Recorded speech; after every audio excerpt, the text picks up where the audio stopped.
used to think urinary infections were nothing. A little burning, a little discomfort, something you grumble about for a day or two before it goes away on its own. When I was younger, that was true. Things healed. Bodies bounced back. Problems faded without effort. But no one tells you that aging changes the rules. What used to be small becomes dangerous. What used to pass quickly starts lingering. And what used to be just a UTI becomes the very thing that steals your clarity, your strength, your independence, and almost your life. I was 82 when everything happened, but the truth is, it started long before that. It started with habits I thought were harmless. I've always been the kind of woman who hates stopping what I'm doing. I'd go hours without using the bathroom because I didn't want to pause my chores. When my children were young, I'd hold it in all day while cleaning, cooking, running after them. That habit never left me. Even in my 70s and 80s, I'd be folding laundry or gardening or sitting in my recliner watching television and think I'll go later.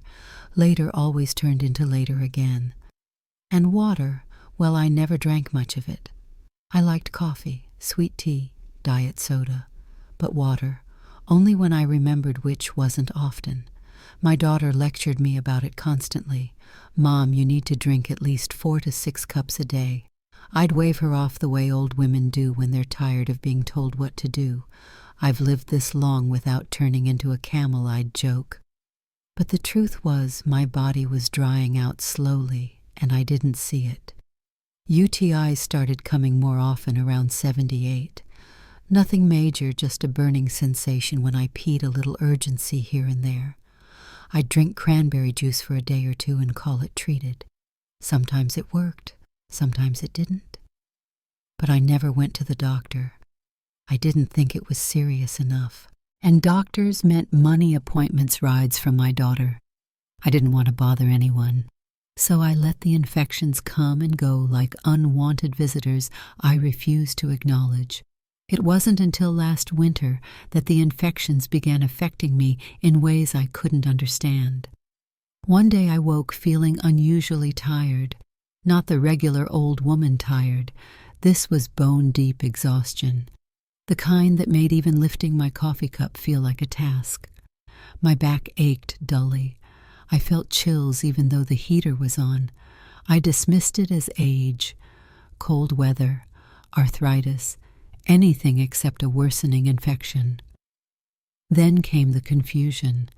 It started small, forgetting where I placed my glasses, forgetting what day it was, forgetting whether I'd eaten breakfast. Nothing unusual for an 82-year-old, right? But then it escalated. I'd ask my daughter the same question 3 times in 10 minutes. I'd start a sentence and forget where it was going halfway through. I'd stare at familiar rooms and feel lost, not panicked, just misplaced, like my mind wasn't syncing with my surroundings. My daughter noticed immediately. "Mom, something's wrong. You're not yourself." I told her she was exaggerating, that I was tired, that I hadn't slept well. She didn't believe me. One night I woke drenched in sweat, shaking violently. My temperature felt like fire under my skin. When I stood up to go to the bathroom, my legs nearly gave out. I stumbled into the hallway, grabbing onto the walls to steady myself. My heart raced, my vision blurred, my breath came in shaky gasps. I made it to the bathroom but couldn't remember why I was there. I just stood clinging to the sink, terrified without understanding the reason. When my daughter called the next morning, I answered the phone but couldn't form coherent sentences. I remember her voice sharp with fear. Mom, can you hear me? Say something." I tried, but the words tangled in my mouth like loose threads. She hung up and drove over immediately. She found me sitting on the edge of the bed, shaking, confused, disoriented. She said my eyes looked glassy, unfocused. When she asked if I knew the date, I said a month from the past. When she asked what I'd eaten, I said cereal, but the dirty dishes in the sink showed an untouched plate from the night before. When she touched my forehead, she gasped. "Mom, you're burning up." I remember her scrambling for the phone, calling 911 with a trembling voice. The paramedics arrived quickly. They checked my vitals, blood pressure, low temperature, dangerously high, heart racing, breathing shallow. One of them asked gently, "Helen, do you know where you are?" I said. "The supermarket." We were in my bedroom. They exchanged worried looks. "Possible sepsis," one of them murmured. I didn't know what that meant, but my daughter did. Her face drained of color. She whispered, "Oh God." At the hospital, the truth came out in cold, clinical words. Severe urinary tract infection leading to sepsis. Acute delirium, dangerously dehydrated. The infection had spread upward into my kidneys, then into my bloodstream. My body had been brewing a storm I didn't even notice. My daughter burst into tears when the doctor explained the seriousness. I remember lying there thinking, from a UTI, from a tiny infection. How is that possible? But it was.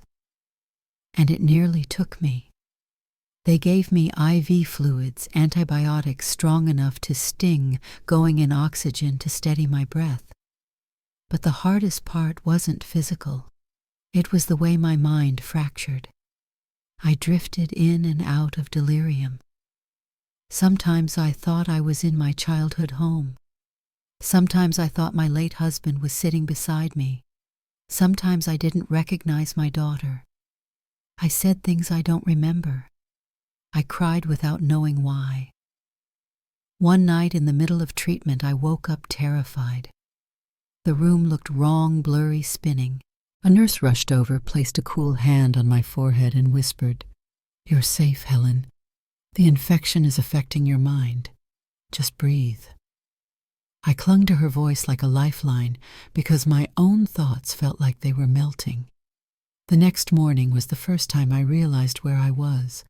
The doctor said they caught it in time, that my kidneys were stressed but recovering, that the delirium would fade slowly as the infection cleared.